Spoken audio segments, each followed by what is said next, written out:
كم نعيش في هذه الدنيا؟ كم سنعيش؟ 50 60 70 80؟ العاقل يقدرها صح، هذا العاقل يقدرها صح. إلى متى سيستمر في قبره؟ الله أعلم. بعد 1000 سنة 2000 سنة، الله أعلم متى تكون الساعة. هذه الحياة 1400 أو 2000 أو 2000 وشيء، ألا تستحق أن يعمل لها الإنسان حتى يسعد فيها؟ وكم هذه الحياة التي نعيشها؟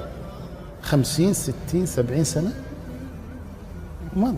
شيل منها 10 سنوات طفولة، شيل منها 10 سنوات مرض، شيل منها 20 سنة نوم. وإذا سميت الحياة الدنيا من الدناءة والحقارة، هذا إذا عاش الإنسان إلى 60 و70. وكلكم يعلم بلا استثناء، تعلمون أشخاصا ماتوا 17 18 20. ما تستحق، ما تستحق.